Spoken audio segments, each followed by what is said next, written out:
მოგესალმებით, ეს არის მილენიალი, მე კი ნუკრი შოშიაშვილი გახლავართ. დღეს მონოლოგი გვექნება, დღეს სტუმარი არ გვეყოლდება და დღეს შევარჩი ესეთი თემა, რაც არის მასობრივი ესეთი პროპაგანდა, მასების პროპაგანდა და ზოგადად მასობრივი ფსიქოზი, ესე ვთქვათ. კოგნიტური ომის ერთ-ერთი ნაწილი. დღემდე მცირე ჯგუფი გარკვეულწილად აქციებს აწყობს. ბევრი ადამიანისთვის ეს აქციები საკმაოდ გაუგებარი არის, როგორც ფორმით ისე შინაარსით, მაგრამ მას აქვს ძალიან ესეთი კონკრეტული მიზანი და კონკრეტული ფუნქცია, ესე ვთქვათ, ფუნქციურია ძალიან. იმის მიუხედავად, რომ გარედან ეს პროცესები ჩანს, როგორც გარკვეულწილად იმ ადამიანების მოწყობილი აქცია, რომელსაც რაღაც სპეციფიური ფსიქოლოგიური მდგომარეობა გააჩნია, მართლაც ესეთი მოქმედებები მოითხოვს ადამიანისგან სპეციფიურ ფსიქოლოგიურ მდგომარეობაში ყოფნას. ეს ადამიანები ამ აქციის მიღმა შეიძლება განსხვავებულებიც კი იყვნენ, მე ვუშვებ ამას, მაგრამ თვითონ აქციის მდგომარეობა არის იმდენად ჩაკეტილი და იმდენად რაღაცნაირად ორგანიზებული, რომ არ იღებს არანაირ კრიტიკას, არ იღებს არანაირ გარე თვალს იმისთვის, რომ საკუთარი თავი და საკუთარი მდგომარეობა შეაფასოს. ეს არის პროცესი, როდესაც ადამიანი გადადის ორ მაგ ტყუილზე, ეს პირველი ტყუილი არის ტყუილი როგორც ასეთი მასებისთვის, რომ ესა მესიჯი, ესა პირველი, როდესაც შენ გინდა დანარჩენი საზოგადოება დაარწმუნო იმ სიმართლეში, რა სიმართლეს შენ გაგაჩნია, ან იმ რეალობის სურათში, რა რეალობის სურათიც შენ გაგაჩნია, უნდა ითქვას, რომ ეს რეალობის სურათი ძალიან ესე აქტიურად წარმოებს სხვადასხვა სატელევიზიო სივრცეებიდან, იქნება ეს TV პირველი, იქნება ეს სხვადასხვა პლატფორმა, იქნება ეს, რა ვიცი, ფორმულას რაღაც გადაცემები თუ სხვადასხვა პოდკასტები. ანუ ეს ამ რაღაცა მდგომარეობას, როდესაც ფაქტია, რომ ჩვენ შეგვიძლია გადავამოწმოთ მათი რაღაც მესიჯ ბოქსები და აღმოაჩენთ, რომ ბევრი მათგანი ეფუძნება სიყალბეს, ესე ვთქვათ, ფეიქს. ამის მიუხედავად, მას აქვს კონკრეტული ფუნქცია. მას აქვს ფუნქცია, რომ შეენარჩუნოს რაღაც რეალობის ის სურათი, რომელიც აი ამ ჯგუფს მიცემს იმის ენერგიას, რომ გააგრძელოს მოქმედებები და სწორედ ამიტომ ბევრს გვიკვირს ხო, რომ თანამედროვე სამყაროა, ინფორმაციული სივრცე არის, ჩვენ შეგვიძლია სხვა ქვეყნების, სხვა ალტერნატიულ საინფორმაციო სივრცეებს გავეცნოთ, მაგრამ ამავე დროს ჩვენ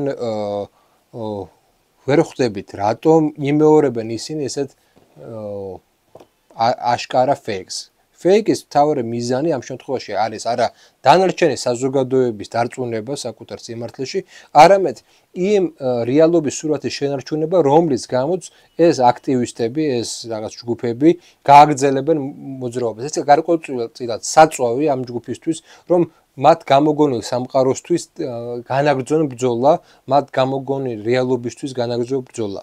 მეორე მნიშვნელოვანი ფაქტორი ეს არის უკვე საკუთარ თავის მოტყუება. საკუთარ თავის მოტყუება უძველესი დროიდან, როდესაც შენ გინდა რომ სხვისი ინტერესები ბისთვის იბრძვიან, სხვისი ინტერესები აქციო შენ ინტერესს ან პირიქით შენ ინტერესი აქციო სხვის ინტერესად, ამ პროცესში ხდება, ესე იგი, თვითმოტყუება.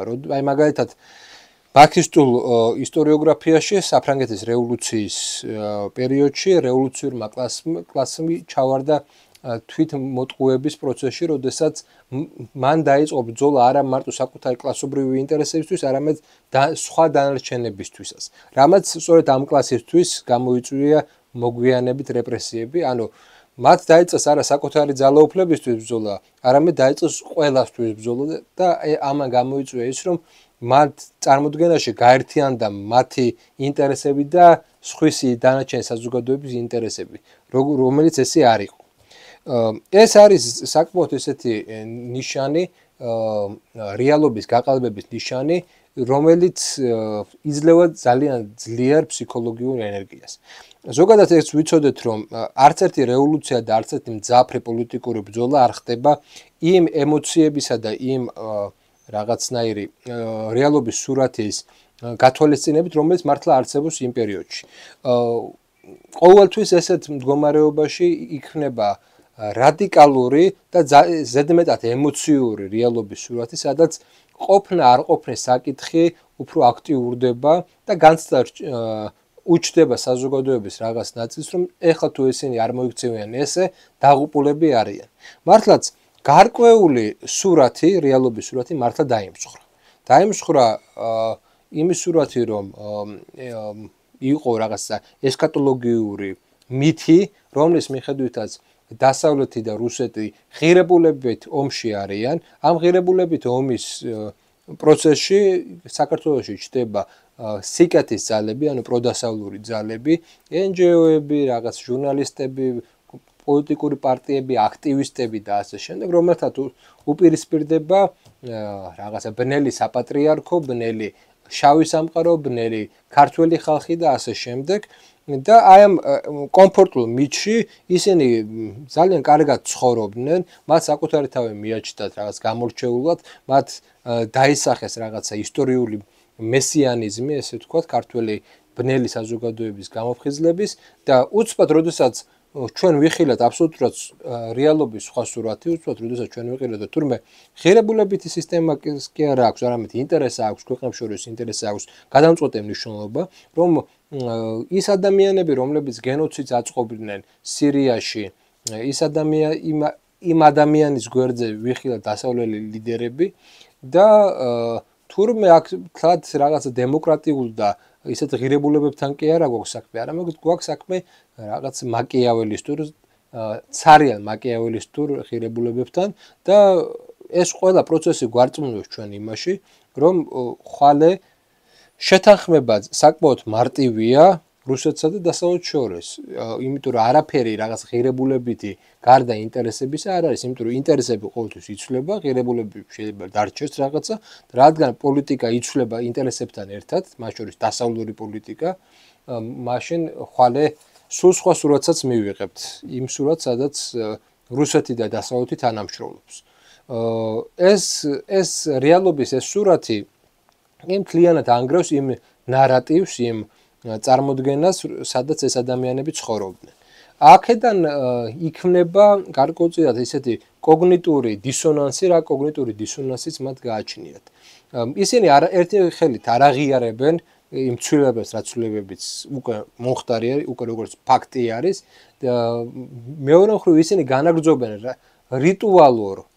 რიტუალურ აქციებს, ეს უკვე აღარ არის აქცია პოლიტიკური შინაარსით. ეს არის აქცია, რომლის მიზანიც არის რიტუალურად კვლავ დაბრუნება რაღაცა იმ რეალობის სურათთან, სადაც ეს ადამიანები კომფორტულად იგრძნობენ თავს, სადაც არსებობს რაღაცნაირი რუსული მთავრობა, რუსული საპატრიარქო და ეს რაღაცა ახალგაზრდები თუ ძველგაზრდები იცავენ აი ამ რეალობას და ქართულ ხალხს აი ამ რუსული რეჟიმის და რუსული რელიგიის ეკლესიის წინააღმდეგ. ეს სურათი, რა თქმა უნდა, არის ყალბი თავისი არსით და სწორედ ეს ორმაგი მდგომარეობა, ერთი მხრივ, როდესაც შენ გინდა რომ რეალობა ესეთი იყოს და მეორე მხრივ, როდესაც რეალობა ესეთი არ არის, ქმნის გარკვეულწილად ისტერიულობის მაღალ ტალღას. ანუ და რატომ არის ეს ისტერიულობა? ჩვენ ხედავთ ამ აქციებში აგრესიულ ქალების კატეგორიას, რაღაც აგრესიულ ბავშვების კატეგორიას, რომლებიც ცდილობენ რომ რაც შეიძლება ბევრი დისკომფორტი შეექმნათ მათ ირგვლივ ყოფებს, რომლებიც ცდილობენ რომ მუდმივად ხმაურში იყვნენ. აი ეს ხმაურს აქვს კიდე ერთი დიდი მნიშვნელობა, რომ შექმნა გარკვეულწილად საზოგადოებაში ვიბრაციის რაღაცა ცენტრები, რომელიც არ მიცემს საზოგადოებას რაღაც მოსვენების საშუალებას. ეს სტრატეგიული მოვლენაა. აი ეს მდგომარეობა ზოგადად მთლიანად გაწერილია და მთლიანად მექანიზებული და უკვე აპრობირებულია მთელ რიგ ესე იგი რევოლუციურ სცენარებში. ამ მოვლენას ზოგადად ეწოდება კოგნიტური ომების ფენომენი და კოგნიტური ომებში აქვს ძალიან დიდი მნიშვნელობა ორ რამეს. ერთი არის ინფორმაციული სახე აქვს, ანუ ინფორმაციის მიზანი არის ინფორმაციული დეზინფორმაცია, ხო? ანუ ეს არის გარკვეულწილად fake news-ები, ეს არის გარკვეულწილად სხვადასხვა ესეთი ინფორმაციული საშუალებები, მაგრამ უფრო ღრმად არიან კოგნიტური ომი ინფორმაციული ომთან შედარებით, იმიტომ არის უფრო ღრმად შესული, რომ ის სulis ადამიანის ქცევის ნორმებს. როდესაც ქცევის ნორმები რადიკალურად იცვლება. და როდესაც ქცევის ნორმები იცვლება, იქ დიალოგის რეჟიმი, იქ გარკვეულწილად მსჯელობის რეჟიმი პრაქტიკულად შეუძლებელიც კი ხდება.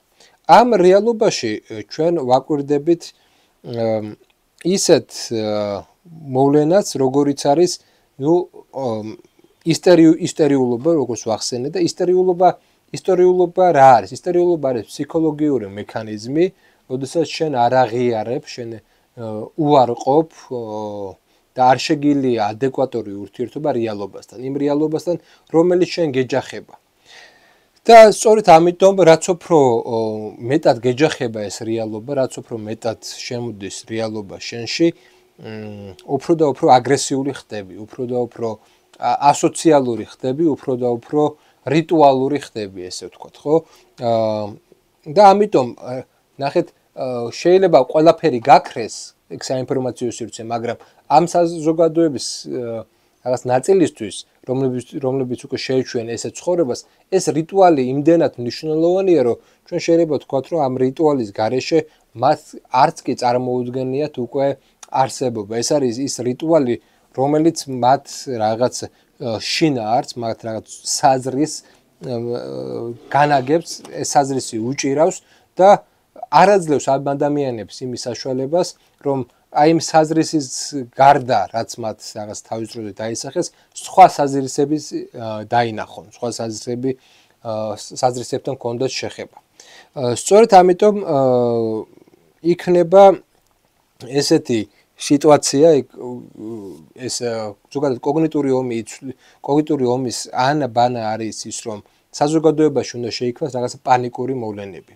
იყო აქ გამოთქმული მოსაზრება და ხშირად იყო ამაზე საუბარი, რომ აუცილებლად რაღაცა მოხდება, ხო, ვიღაცა მოკვდება, მეწყერი იქნება, სხვადასხვა ბუნებრივი პრობლემები შეექმნება, კატაკლიზმი იქნება და ამის შედეგად მოხდება ცვლილებები, ამის შედეგად ოცნება ამას ვერ გაუძლებს, ამის მოლოდინი აქვს, მთავრობა ვერ გაუძლებს ამას და ამას მოყვება ძლავრი აქციები. ანუ ისინი ელოდებიან ტრაგედიას, ისინი ელოდებიან კატასტროფას გარედან, ისინი ელოდებიან იმ კატასტროფას, რომელიც დაამტკიცებს მათ სიმართლეს. ანუ ეს არის კატასტროფის მოლოდინი, ეს არის გარკვეულწილად რელიგიური ფენომენი, როდესაც შენ გინდა რომ მოხდეს და ელოდები კატასტროფას იმისთვის, რომ მე ეს კატასტროფა გამოაცხადო შენი სიმართლის ნიშნად.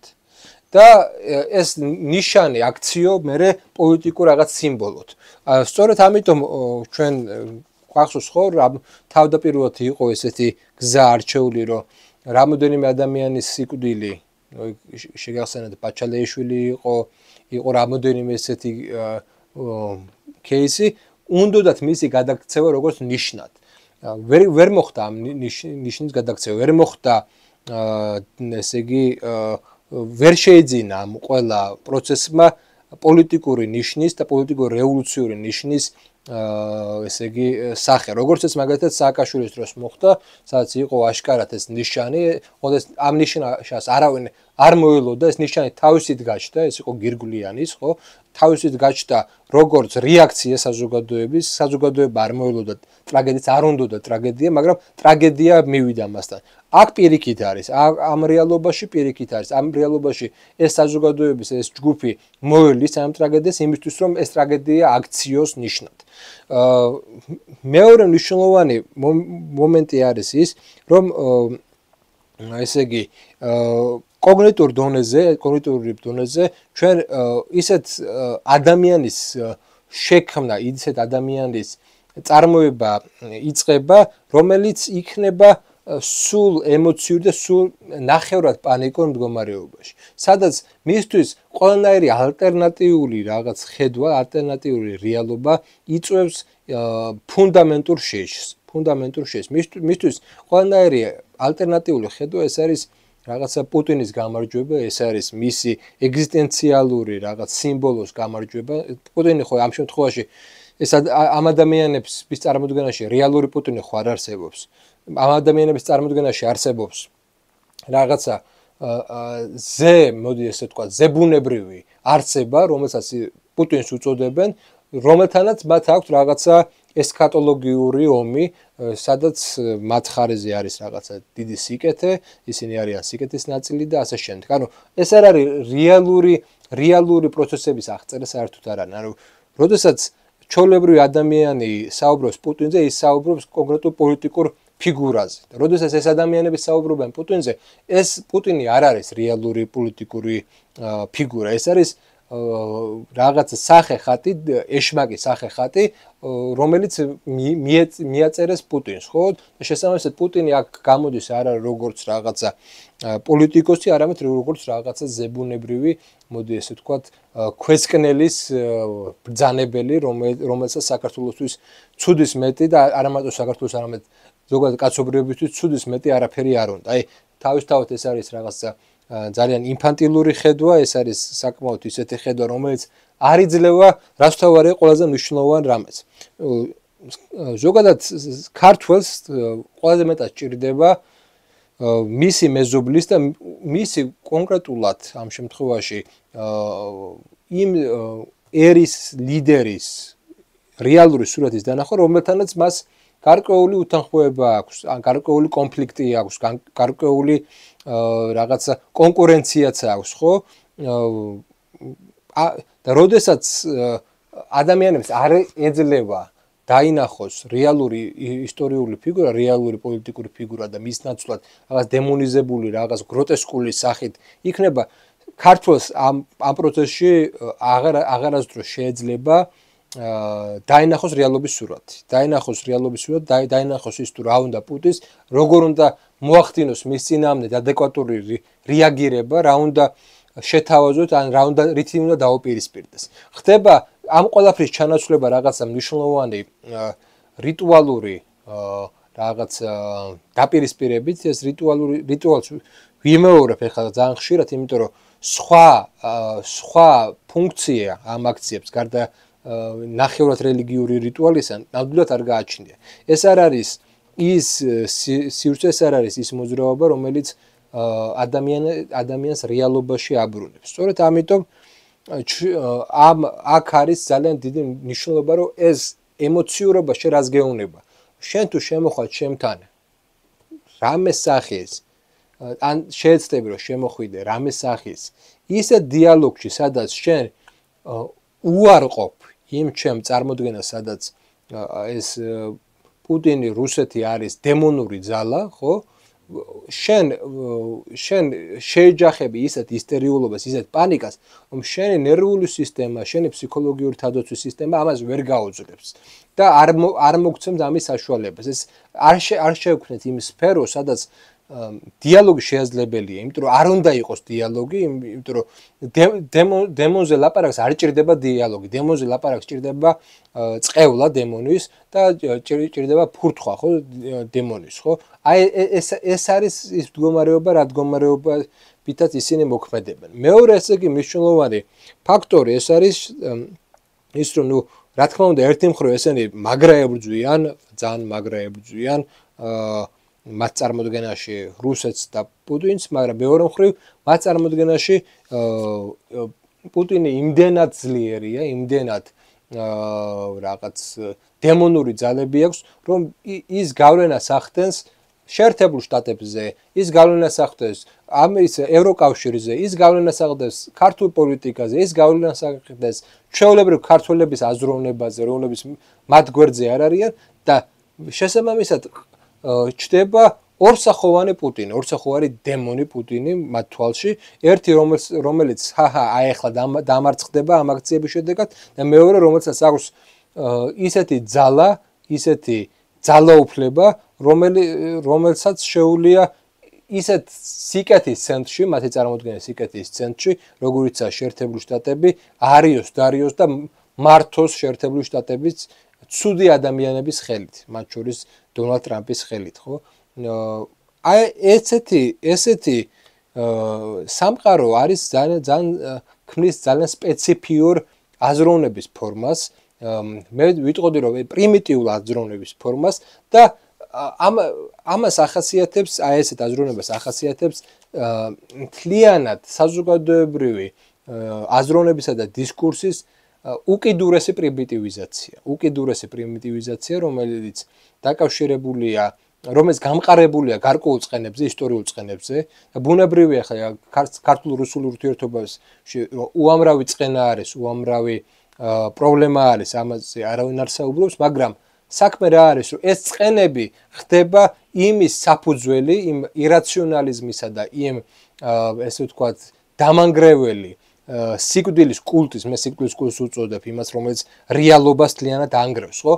სიკვდილის კულტის გამამყარებელი, რომელიც ვითომ ესე იგი, რომელსაც ვითომ ებრძვიან. ანუ რო არ იყოს პუტინი, არ იქნებოდა ეს სიკვდილის კულტი. თვითონვე არ შექმნიდნენ ვერ შექმნიდნენ სიკვდილის კულტს. იმას რასაც თვითონ ებრძვიან, არის იმის საფუძველი,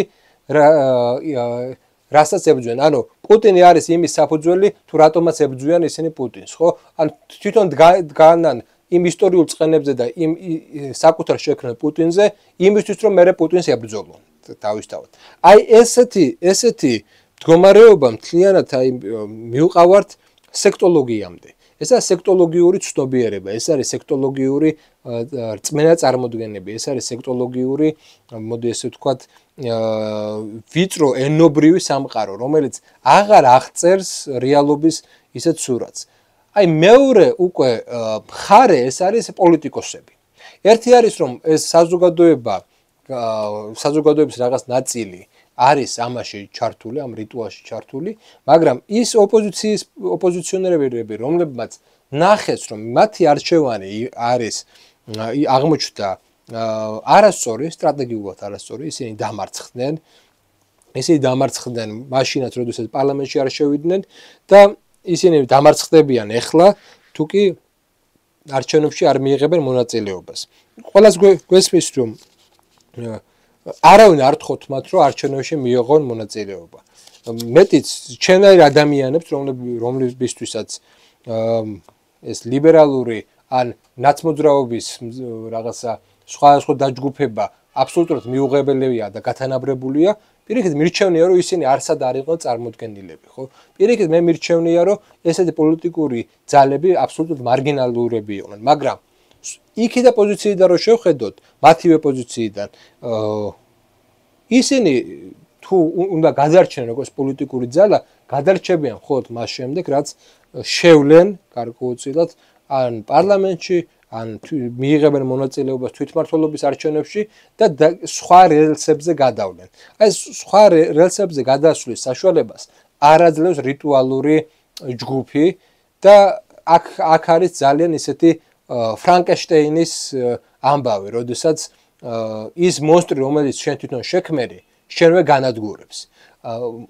მთლიანად ოპოზიციამ და ამ ლიბერალურმა ელიტამ შექმნა ეს აქტივისტების ჯგუფი, რომელიც ახლა ანადგურებს ოპოზიციას, რომელიც აღარ აძლევს ოპოზიციას იმის საშუალებას, რომ ისე მოიქცენ, სწორად მოიქცნენ საკუთარი თავიდან გამომდინარე, საკუთარი ინტერესებიდან გამომდინარე სწორად მოიქცნენ და აი ხა ჩვენ ხედავთ ხო რაღაცა ის აბსოლუტურად იდიოტური, არასერიოზული თამაში, ჩხოროწყუზე არის ხო საუბარი თვითმმართველობაზე და ერთ შემთხვევაში იღებენ მონაწილეობას, მეორე შემთხვევაში აცხადებენ, რომ არ მიიღებენ მონაწილეობას, მესამე შემთხვევაში ისინი ირიბად უკვე პრინციპში აღიარეს, მათ ირიბად უკვე აღიარეს არჩევნების და პარლამენტის ლეგიტიმურობა და აი ამ გაჭედილ პოზიციაში ყველაზე დიდი შიში მათ აქვთ აი იმ მონსტრის, რაც მათ შექმნეს, ეს აი ფრანკენშტეინის მონსტრია ზუსტად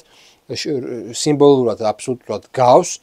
ანუ ის მონსტრი, რომელიც შენ შექმნილი თითქოს ხელისუფლების წინააღმდეგ, ეს მონსტრი აღმოჩნდა ის მექანიზმი, რომელიც პირველ რიგში შენ გასუსტებს, პირველ რიგში შენ ხდის მოწყვლად და შენ განგრევს როგორც პოლიტიკურ რაღაც პარტიას და პოლიტიკურ ძალას, რომელსაც შეუძლია მომავალში რაღაცნაირად გამოასწოროს საკუთარი მდგომარეობა. ანუ ჩიხში შეყავხარ მაქსიმალურად და უფრო აღრმავებს ამ ჩიხს და ყველანაირი სტატისტიკას საუბრობს იმაზე, რომ აი ამ საზოგადოების ამ ჯგუფს არ გააჩნია ამ რიტუალურ ჯგუფს არ გააჩნია ფართო მხარდაჭერა. მეტიც საზოგადოების აბსოლუტურად დიდი ნაწილი უარყოფითადაა განწყობილი აი ამ ჯგუფისადმი და აი საინტერესო მომენტია რომ იმის მიუხედავად რომ მათ უნდათ რაღაცნაირად წარმოაჩინონ საკუთარი თავი როგორც უმრავლესობა ისინი კონფლიქტში შედიან სხვა ესე იგი ინდივიდებთან აი აქამდეც გვახსოვს ხო დედაშვილთან შევიდნენ კონფლიქტში და ყველა ესეთი კონფლიქტში შესვლა ინდივიდებთან მათ სასარგებლოდ საერთოდ არ მოქმედებდა. პირიქით საზოგადოებას განაწყობდა მათვე წინააღმდეგ, ხო? დღესაც ხდება ესეთი რამ, დღესაც ძირითადად დეპუტატების წინააღმდეგ არის მიმართული, გასაგებია რომ ეს რაღაც ფსიქოლოგიური ზეწოლა, მაგრამ საზოგადოების რეაქცია სულთა პოლიტექნოლოგიურად რო ავიღოთ საზოგადოების რეაქციას ისინი ვერ ძომავენ. ისინი ვერ ძომავენ იმას რომ ესეთი ქმედებები საზოგადოებისთვის არ არის ესე იგი მოსაწონი და მისაღები ყოველ შემთხვევაში ამ ეტაპზე, ხო? და პირიქით ესეთი რეაქცია თვითონ საზოგადოებაში იწვევს გარკვეულწილად შიშს იმისა რომ ეს ამის ნორმალიზება შეიძლება მოხდეს. აი რიტუალური საზოგადოების ნორმალიზება შეიძლება მოხდეს და ნორმალიზებული საზოგადოების ესე ვთქვათ აი ესეთი ნორმალიზებული საზოგადოების მერე მართვას თავიდანვანებოთ ურთიერთობა ესეთ საზოგადოებასთან პრაქტიკულად შეუძლებელი იქნება. მერე უკვე ეს თავისთავად აი ბოროტი რაღაცა რიტუალი გადაყლაპავს ყველანაირ ადამიანურ ურთიერთობების ფორმას, ყველანაირ ადამიანურ რაღაც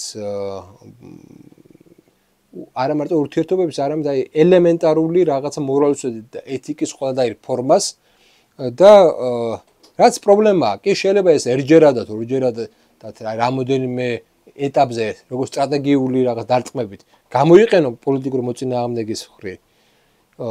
მაგრამ ეს როდესაც ნორმად იქცევა საზოგადოებრივ ნორმად, ეს უკვე შენთანაც მოდის, ჩვეულებრივ ინდივიდებთანაც მოდის. რაც პრობლემაა ზოგადად საზოგადოებაში. მეორე და მესამე უფრო სწორედ ესეთი არის ის რომ მათ ვერ მიაღწიეს გარკვეულწილად აი კოგნიტურ პანიკას. იმიტომ რომ კოგნიტური პანიკის თავარი არსი არის ის რომ საზოგადოების დაახლოებით 18-დან 20%-მდე შეიყვანო აი ამ პანიკაში აქციო ეს საზოგადოება გარკვეულწილად პანიკურ საზოგადოებად რომელსაც ეშინია ყველაფერი და რომელიც წავა ყველაფერზე რომ დაუბრუნდეს იმ რაღაცა ფსევდო ან თქვათ ესე არა დაცულ რაღაც ნარატივს და რეალობის სურათს სადაც ისინი მართლები არიან. ანუ დაცულობა ამ შემთხვევაში იმას კი არ ნიშნავს რომ შენი ცხოვრება მართლა დაცულეს. დაცულობა ამ შემთხვევაში ფსიქოლოგიურად ნიშნავს იმას რომ შენ დარწმუნებული ხარ რომ შენ მართალი ხარ. შენ დარწმუნებული ხარ რომ შენ სიკეთის ხარეს ახარ. აი ამის გამო შეიძლება ადამიანებს ჩვევიათ რომ შეიძლება რეალური ცხოვრება გაწირონ, მაგრამ ვერ შეელიონ იმის წარმოდგენას რომ ისინი არ არიან მართლები, არ არიან სწორ მხარეს, ისტორიის სწორ მხარეს და სწორედ ამიტომ ეს ჯგუფები ყოველთვის აპელირებენ იმაზე, რატომ არის უკრაინის დროშები ესე აქტიურად გამოყენებული, ხო? უკრაინის ომი ამ შემთხვევაში არის მათთვის ის სიმბოლო, სადაც სიკეთე და ბოროტება ერთმანეთს ებრძვის. და როგორ შენ თუ სიკეთისკენ არ ახარ, შენ ესე იგი ბოროტებისკენ ახარ. ეს ლოგიკა ძალიან ესეთი პირდაპირ მესეჯით მოქმედებს და პირდაპირ მესეჯით მოდის ადამიანებამდე, ხო?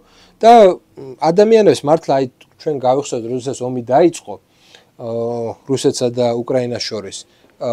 ომის პირველ წლებში საზოგადოებას მართლა ქონდა გარკვეულწილად აი ეს გრძნობელობა, ვინცობა ჩვენ არასწორ მხარეს არ აღმოჩნდეთ აი ამ ომში და ცოტა სხვა დამოკიდებულება იყო, მაგრამ დროთა განმავლობაში ეს დამოკიდებულება რადიკალურად შეიცვალა, როდესაც ადეკვატური რეალობის სურათი ჩვენ მივიღეთ და აღმოჩნდა, რომ ფრონტის ხაზზე სულ სხვა რაღაცები ხდება, პოლიტიკაში სულ სხვა რაღაცები ხდება, გლობალურად იმდენი რამე შეიცვალა და ისე დაგვანახა ამ ახალმა რეალობამ თავი, რომ იდეალებისგან ჩამოიძინა ყველაფერი, ჩამოიცალა ყველაფერი და იდეალებისგან არაფერი დარჩა და წმენა იმისა, რომ ესა დაპირისპირება ბოროტსა და კეთილზე შორის უკვე აღარ არის.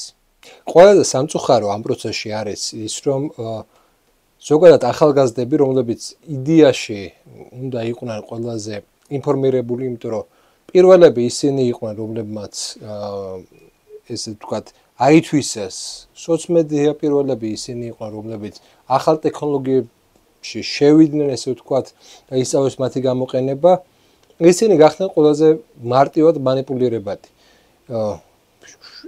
ასე ვერ ვიტყვით, რომ ყველა მათგანი გახდა манипуლირებადი, ჩვენ ხედავთ ახალგაზრდობის ნაწილს, რომელიც აბსოლუტურად სხვანაირად არის, მაგრამ ფაქტია, რომ რაღაც ტექნოლოგიებმა შეცვალეს პროპაგანდის მიმართულებით, არამარტო პროპაგანდის, კოგნიტურ მიმართულებით, ქცევის მიმართულებით და დღეს გვაქვს საკმაოდ ესე იგი მძაფრი და ესეთი პრობლემა, გაუცხოების პრობლემა. თავებს შორის გაუცხოების პრობლემა, რაც პროპაგანდის ზოგადად საყვარელი ინსტრუმენტია. ბუნებრივია, ყოველთვის ჩდება ეს გარკვეული კოდები, გარკვეული რაღაც უთანხმოებები თავებს შორის, ეს ბუნებრივი მოვლენაა, მაგრამ ეს შეიძლება იყოს მძაფრი და შეიძლება იყოს ეს უმნიშვნელო. ზოგადად ნორმალურ მდგომარეობაში ესა უმნიშვნელო და ეს მარტივად გადალახვადი პროცესი ხდება ხოლმე ჩვეულებრივ ნორმალურ საზოგადოებებში. მაგრამ იმ საზოგადოებებში, სადაც სპეციალურად გარედან აწყობენ და სურვილია რომ მოაწყონ რევოლუცია, ყოველთვის ამძაფრებენ ამ მომენტს და ყოველთვის გარე ძალა ერთ რაღაცაზე აგებს საკუთარ პოლიტიკას. ეს არის შვილების ჯანღზე მამების წინააღმდეგ. შემთხვევითი არა დათათუთახშიას ამბავის, როდესაც სწორედ შვილის ხელით მოკლავენ მამას, ესეც გავიხსენოთ, ხო? ეს არის ძალიან ესეთი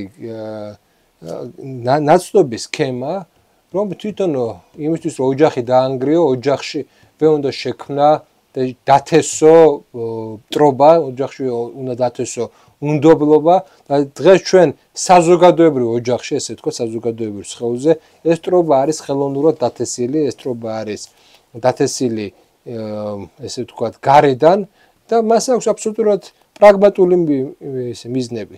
ვერ მოხდეს ჩვენ საზოგადოების შიგნით ისეთი ურთიერთობის ფორმების გამონახვა, რომელიც ჩვენ უთანხმოებებს რაღაცნაირად გადაგვალახინებდა. ბუნებრივია, ამ უთანხმოებებში არ არის ერთი მხარე მართალი და მეორე დამნაშავე. ბუნებრივად ეს უთანხმოებები ყველას ბრალი არის, ყველას აქვს რაღაცა წვლილი. შეიძლება ზოგს უფრო მეტი, ზოგს უფრო ნაკლები, მაგრამ ნორმალურ საზოგადოებებში ეს მსჯელობით სხვადასხვა, ესე იგი, საზოგადოებრივი ნორმალური პროცესი, ჯანსაღი პროცესებით გადაილახება ხოლმე. საქართველოს ნაირ პატარა სახელმწიფოებში ჯერ კიდევ 2003 წლის დროს, კმარა შექმნეს, სპეციალურად შექმნეს ახალგაზრდული ორგანიზაცია. შემდეგ უკვე ჩვენ ვიხედავთ უამრავი ნაციონალები, ნაცური ახალგაზრდული ორგანიზაციები. შემდეგ უკვე ვიხედავთ არანაცური, მაგრამ ლიბერალური ორგანიზაციები. დღეს ვხედავთ უკვე ისეთ აქტივისტებს, NGO აქტივისტებს, რომლებიც ძირითადად აქცენტს აკეთებენ მაგ ეიჯიზმზე და ახალგაზრდობაზე. ეს არის ძალიან სპეციალურად, ეს არის მიზანმიმართულად შექმნილი დაპირისპირება, რომლის მიზანი არის საზოგადოების შიგნით გარკვეულწილად ენობრივი ეს გაუგებრობა გამოიწვიონ. რას ნიშნავს ენობრივი გაუგებრობა? აი ავიღოთ ბაბილონის გოდოლის ისტორია, სადაც უკვე ადამიანებს ერთმანეთი არ ესმოდათ, ხო? აი გარედან აი ამ პროცესში ახალგაზრდებს აღარ ესმით ძველგაზრდების, ძველგაზრდებს აღარ ესმით ახალგაზრდების. ეს არის პრინციპში ხელოვნურად შექმნილი იმისთვის, რომ მამამ და შობელმა ვერ გაიგოს შვილის და შვილმა ვერ გაიგოს მამის. და ამის საფუძველზე ყოველთვის დაძაბულობა იყოს, ყოველთვის მოახერხონ დაპირისპირება, ყოველთვის გაუჩინონ მტერი საკუთარ სახლშივე, არა გარეთ მარტო, არამედ სახლშივე. ანუ ნახეთ, ყველა ის პრობლემა დააბრალონ საკუთარ მშობლებს, საკუთარ კულტურას, საკუთარ საზოგადოებას და ესე ააგონ რაღაცა ესე შექმნათ ქცევის ნორმები, სადაც წინა თაობის რაღაც ქცევის ნორმები მიიჩნევა რაღაც სულელურად სისუსტის გამოვლინებად და მის ჯინაზე ხდება აბსოლუტურად მის ჯინაზე ხდება ახალი ეთიკის, ახალი რეალობის, ან უпростоროდ ამორალური, არაეთიკური ურთიერთობების დამყარება. დღეს ყველაზე თვალშისაცემი რაც ქართულ საზოგადოებაში არის, ეს არის გარკვეულად ეთიკის ფორმების მოშლა, ხო? მე მორალური რაღაც პედესტალიდან არ მინდა ვისაუბრო, უბრალოდ ვიტყვი ერთ რამეს, რომ ეს საზოგადოების ურთიერთობების გარკვეული ფორმები ძლიერია, ზოგადად თუ დააკვირდებით, იქ სადაც დიალოგი მამებსა და შვილებს, სხვადასხვა თაობას შორის, ტრადიციის გადაცემა ხდება, შესაძლებელი არის ზოგადად და მისაბაძე არიან მამები და არა პირიქით დასაქმები, აი ავიღოთ ჩინეთი, ხო, სადაც ძლიერი ესეთი ინსტიტუტებია, იქ სახელმწიფო ძლიერდება. და იქ სადაც პირიქით არის, იქ ყოველთვის ჩდება უცხო ხელი, უცხო სხეული, რომელიც ამას ყოველთვის იყენებს ხოლმე. ესაც ერთ-ერთი რაღაცა მექანიზმია და ამიტომაც ამ რიტუალში გადამწყვეტი მნიშვნელობა აქვს, რომ რიტუალის ესე იგი ქურუმები იყვნენ ახალგაზრდები. აი ეს ახალგაზრდები, რომლებიც რიტუალურად წყვეტენ ურთიერთობებს საკუთარ წინაპრებთან და ქმნიან ახალ პოლიტიკურ სხეულს, ახალ პოლიტიკურ ერს, რომელიც იმ ძველ პოლიტიკურ ერს უნდა დაუპირისპირდეს, რომელიც ცხოვრობს. იქნება ნარატივი, განსხვავებული ნარატივი, აი გავიხსენოთ, აი როგორ ნარატივში, როგორ იდენტობაში გავიზარდეთ ჩვენ. ჩვენ გავიზარდეთ იმ იდენტობაში, სადაც ჩვენი ისტორიის ნაწილი იყო ჩვენი რელიგიისთვის თვითყოფადობისთვის ბრძოლა, ანუ რელიგიურ იდენტობას ძალიან დიდი მნიშვნელობა ჰქონდა. ჩვენ გვესმოდა, რომ შენ ინდივიდუალურად მორწმუნე ხარ თუ არა ხარ მორწმუნე, შენ უნდა პატივისცე იმ ეკლესიას, რომელმაც ამხელა ქარტეხილებს გაუძლო და გადაგატანინა. შენ გადაგარჩინა, შენი ენა მოიტანა, შენი კულტურა მოიტანა. სულ ათეისტი ყოფილიყავი, ეს ადრე კარგად გესმოდა, რომ ესე იყო. აი დღეს უკვე იკარგება ეს მომენტი. დღეს უკვე იკარგება ეს მომენტი და პირიქით, დღეს უკვე ის ინსტიტუტი, რომელსაც ესეთი ისტორია აქვს, აღიქმება რაღაც როგორც მტრულად, აღიქმება ისეთ ინსტიტუტად, რომელიც შენ განვითარებას აფერხებს, ხო? ამ ახალგაზრდების მიერ. ასე ჩვენ დროს იყო ძალიან ესეთი გამოკვეთილი რაღაც, კი შეიძლება ცუდი ფორმა ჰქონდა ნაციონალიზმს, მაგრამ ჰქონდა იმის განცდა, რომ აი ერთობის განცდა, ნაციონალური ერთობის განცდა ჰქონდა და თვითყოფადობისა და რასთავარი განსაკუთრებულობის განცდა ჰქონდა. არ ვეძებდი ჩემ იდენტობას სხვაგან, ჩემი გეოგრაფიიდან სხვაგან არ ვეძებდი. აი დღეს უკვე ეს ევროპელობის იდენტობა, რომ ჩვენ მაინც და მაინც ევროპელები უნდა ვიყოთ, ესაც ერთ-ერთი გარკვეულწილად ბზარია საზოგადოებაში, რომელიც ქმნის იმას, რომ აი საკუთარ თავიდან გაქცევა, საკუთარი თავიდან გარკვეულწილად ესე იგი გაქცევას ისეთ სიმულაციურ რეალობაში, რომელიც რეალურ ისტორიას, რეალურ გამოცდილებას და რეალურ მეხსიერებას არ ეყრდნობა. აი სულ ეხლა იყო ხო 8 მაისი და 9 მაისის საკითხი, ამ წელს უკვე 8 მაისი აღარ იყო აქტუალური, 9 მაისის საკითხი, სადაც აშკარად გამოჩნდა, რომ ცელობა იყო საკუთარ ისტორიას, საკუთარ მეხსიერებას გაქცეოდი და გაქცეოდი რაღაც სიმულაციაში. აი თან რომ ვერ წარმოვიდეთ რას ნიშნავს ეს ევროპის დღე, არავინ არ აგვიხსნა, რატომ არის ეს დღე მნიშვნელოვანი, რატომ ემთხვევა ეს ევროპის დღე დიდი გამარჯვების დღეს ფაშიზმზე, რატომ არის რომ ეს რაღაც გადაფარვის მომენტი არის. არავინ არ აგვიხსნა ეს და იქნებოდა რაღაც სიმულაციური პროცესი, სადაც ერთი მხარე, აი იქითამ მხარე ძალიან ისე კრიტიკულად ან მტრულად უყურებდა იმათ, რომლებიც აღნიშნავდნენ ან იხსენებდნენ დადებითად იმ წარსულს, იმ რეალურ მეხსიერებას, რაც ქართულმა საზოგადოებამ გადაიტანა მეორე მსოფლიო ომის წლებში, ხო? წინ გამოდის რაღაც ახლებური რაღაც გმირები, რომლებიც უკვე არც სამხედრო გმირები არ არიან, არც ისტორიული გმირები არ არიან, რაღაცა სამოქალაქო გმირების ახალი რაღაც სახეები იქნება, ხო? აი გავიხსენოთ თავის დროზე ლაზარე იყო გმირად, ახლა კიდევ ვიღაცები არიან გმირები. იქნება ახალი რაღაცა ნარატივები, ახალი რეალობები და აი ამ პროცესში ეს პროცესი რატომ არის ხელმტკივნეული ბევრისთვის? იმიტომ რომ ეს კარგავს ჭკვეთს ურთიერთობას იმ ისტორიულ რეალობასთან, რა რეალობაშიც ჩვენ ცხოვრობდით. ჩვენი რეალობის გაქრობის ცდელობა და ადამიანი ზოგადად არ არსებობს საკუთარი რეალობის გარეშე. ადამიანი არ არსებობს საკუთარი ისტორიის გარეშე.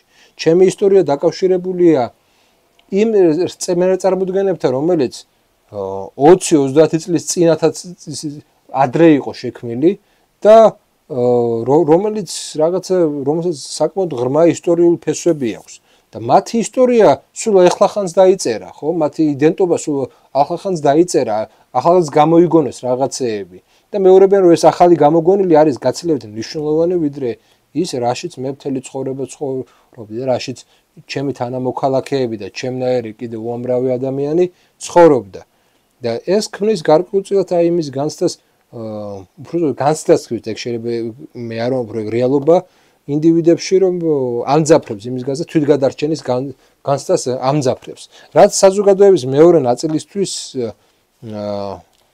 კიდევ უფრო ისეთ გზნობიარეს ხდის აი ამ ბრძოლას გზნობიარეს ხდის აი ამ გარკვეულწილად დაპირისპირებას ამ ახალ ნარატივებთან და ბოლოსკენ რო წავიდე ზოგადად დავფიქრდეთ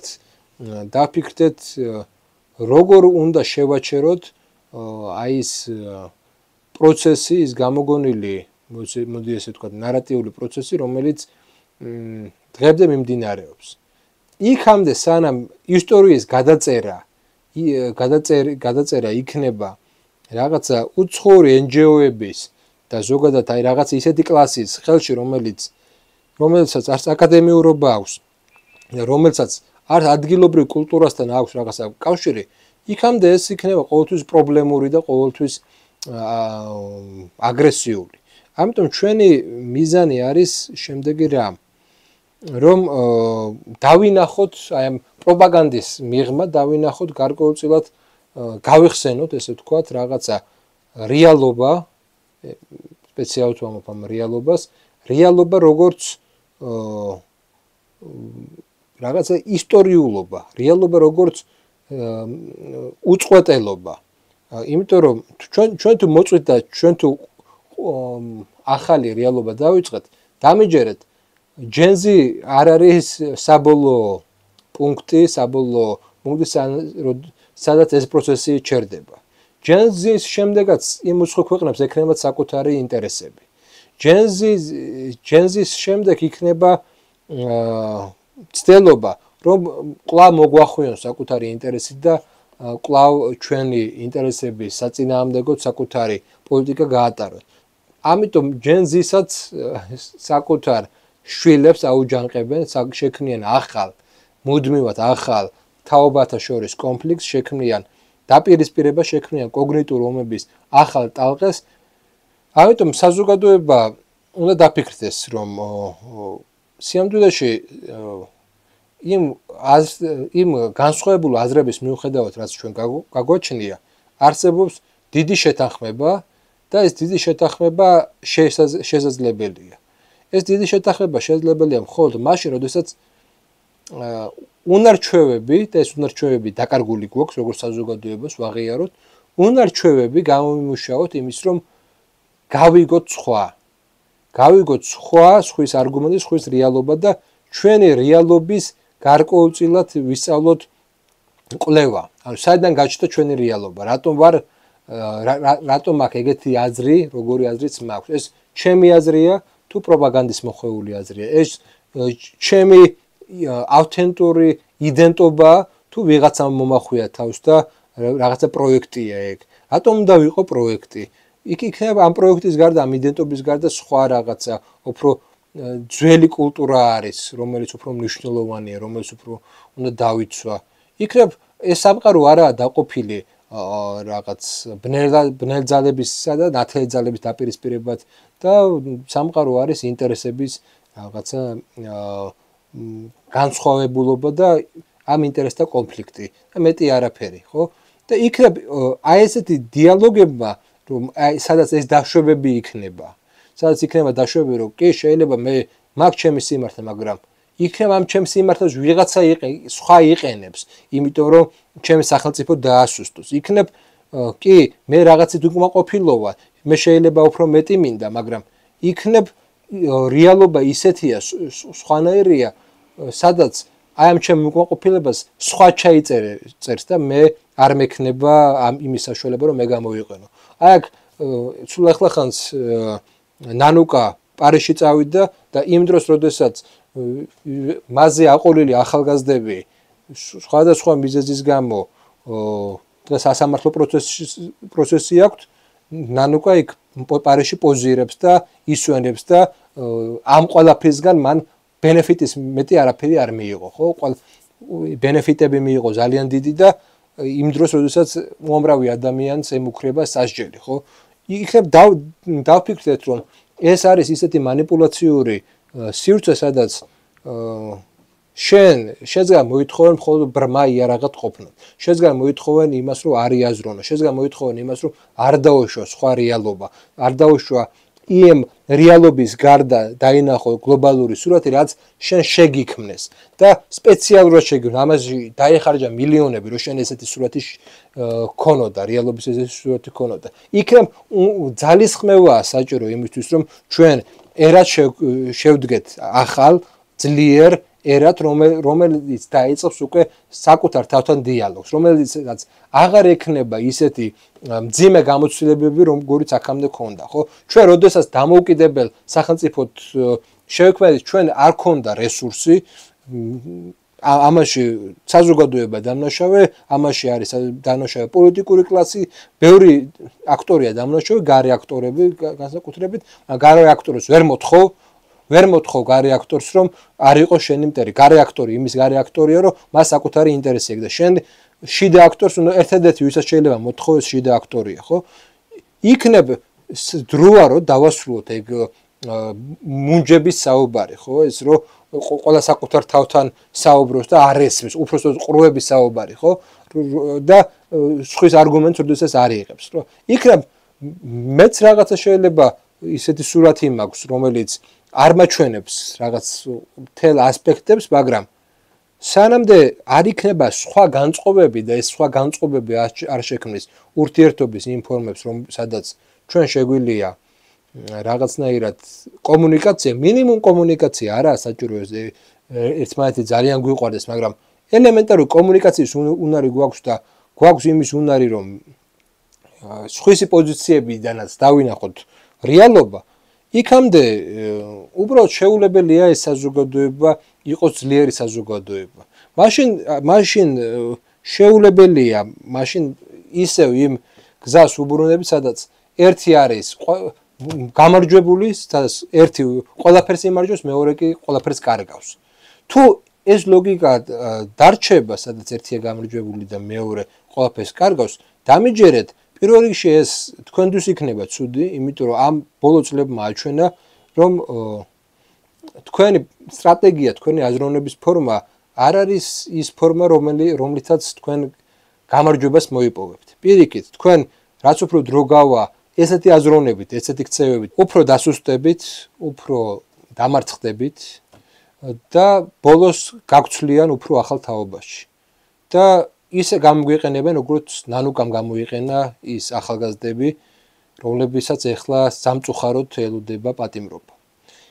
იმედი მაქვს მე, რომ შეიცვლება მდგომარეობა, იმედი მაქვს, რომ ის ძალა საზოგადოებას ეყოფა, რომ საკუთარი ეს დაწყევლილი წრე, რომლითაც აქამდე ვიარეთ, გაირღვევა და ჩვენ შევძლებთ ახალი ურთიერთობის ფორმების დამყარება, სადაც ჩვენ უფრო ძლიერები ვიქნებით ვიდრე პროპაგანდა. ჩვენ უფრო ძლიერები ვიქნებით ვიდრე კოგნიტური ომები და ჩვენ უფრო ძლიერები ვიქნებით ვიდრე უცხო ძალა, რომელიც იყენებს ამ ყველაფერს.